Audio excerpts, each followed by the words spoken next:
Free testosterone and sex hormone binding globulin. The acute exercise response for free testosterone not bound to a protein such as sex hormone binding globulin for transport are beginning to be understood. A higher total bound testosterone level allows for the potential of more free testosterone. Hakkinen and co-workers 54, 55, 57 observed that free testosterone remains unaltered or decreases after resistance exercise sessions. Kramer et al. 92, however, showed younger men have higher concentrations of free testosterone after a workout than older, i.e. 62-year-old men, which may also indicate greater biological potential for testosterone to interact with target tissue. The so-called free testosterone hypothesis says that it is only the free testosterone that interacts with target tissues. Nevertheless, the bound hormone could significantly increase the rate of hormone delivery to a target tissue, such as muscle, and this may be an advantage that younger men have over older men after a workout. That is, younger men have more total testosterone and more free testosterone than older men. The role, regulation, and interaction of binding proteins and their interactions with cell also presents interesting possibilities for the force production improvements, especially for women whose total amount of testosterone is very low in comparison with men. Muscle cell stimulation of growth keeps testosterone around longer in a bound state. In fact, the binding protein itself may act as a hormone with biological activity. The biological role of various binding proteins appears to be the important factor in tissue interactions. Hakkinen and co-workers observed that changes in sex hormone binding globulin and the ratio of this protein to testosterone are correlated to isometric leg strength and reflect the pattern of force production improvements in leg musculature. Testosterone response in women. Testosterone is the primary male sex hormone. Women have about 15 to 20-fold lower concentrations of testosterone than men do. Most studies have not been able to demonstrate an acute increase in testosterone following the resistance exercise workout for women. Recent data show that if increases do occur, they are relatively small, unpublished laboratory data. This may vary with individual women, as some women secrete higher concentrations of adrenal and androgens, and in one report, changes were observed in baseline concentrations of testosterone in one subjects who exercised regularly compared with inactive controls. Still, other studies have been unable to demonstrate changes in serum concentrations of testosterone with training. However, Hakkinen et al. Have shown that changes in total and free testosterone levels during strength training were correlated with muscle force production characteristics, yet not significant increases were observed. Responses of testosterone to exercise in women and men are shown in Figure 6.9. Training adaptations of testosterone. We are still learning about the response of testosterone to resistance training. It appears that training time and experience may be very important factors in altering the resting and exercise-induced concentrations of this hormone.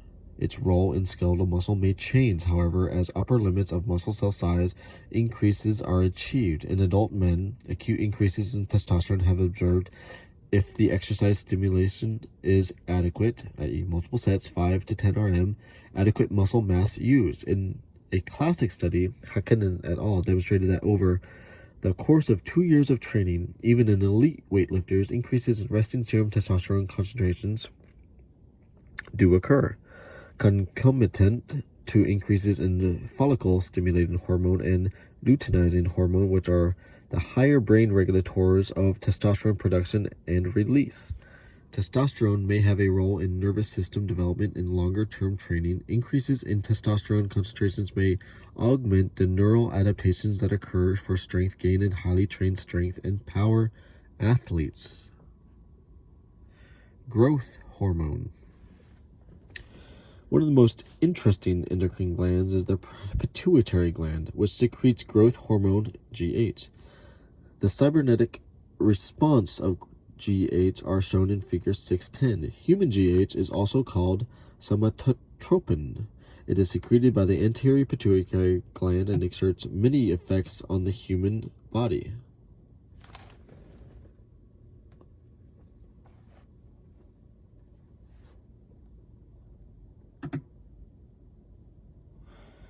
Specifically, with resistance training, it enhances cellular amino acid uptake and protein synthesis in skeletal muscle, resulting in a hypertrophy of both type 1 and type 2 muscle fibers.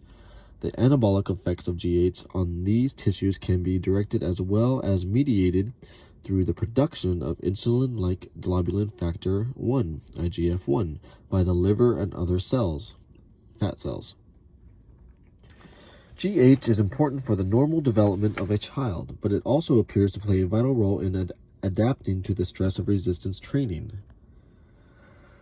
The target tissues for GH are highly variable, and different molecular weight variants have different target tissue, which include bone, immune cells, skeletal muscle, fat cells, and liver tissues. The main physiological roles of GH are these: decreases in glucose utilization, decreases glycogen synthesis, increases amino acid transport across cell membranes, increases protein synthesis, increases the utilization of fatty acids, increases lipolysis, fat breakdown, increases availability of glucose and amino acids, increases collagen synthesis, stimulates cartilage growth, increases retention of nitrogen, sodium, and potassium and phosphorus, increases renal plasma flow and filtration, promotes compensatory renal hypertrophy, enhanced immune cell function. The secretion of GH is regulated by a complex system of neuroendocrine feedback mechanisms. Many of the hormone actions may be mediated by a secondary set of hormones, but GH in its many forms interacts directly with target tissue. GH both stimulates and releases of IGF are the endocrine levels of the cell, contributing to the overall changes in IGF in the body and increases in availability of amino acids for protein synthesis. This results in conditions that promote tissue repair in general and perhaps recovery following resistance exercise. IGF may be released from the non-hepatic tissues, fats, white blood cells, including muscle itself, which may not produce as much endogenous IGF as other body tissues. Nevertheless, GH plays a crucial role in direct cellular interactions as one of the most potent anabolic hormones. The secretion of 22-kDa growth hormone, and thus the amount in the blood, varies according to the time of day, with the highest levels observed at night during sleep. The 22-kDa form is released in pulsatile or burst-like episodes. These pulses also have different amplitudes throughout the day, and exercise appears to increase their amplitude and number. It has been hypothesized that nocturnal increases are involved in various tissue repair mechanisms in the body. Thus, it is possible that GH secretion and release may directly influence adaptations of the contractile unit of the muscle and subsequent expansion of strength. Various external factors such as age, gender, sleep, nutrition, alcohol consumption, and exercise all alter growth hormone release patterns. GH is released into the peripheral circulation, where it attaches to specific binding proteins which represent the extracellular domain of the GH receptor.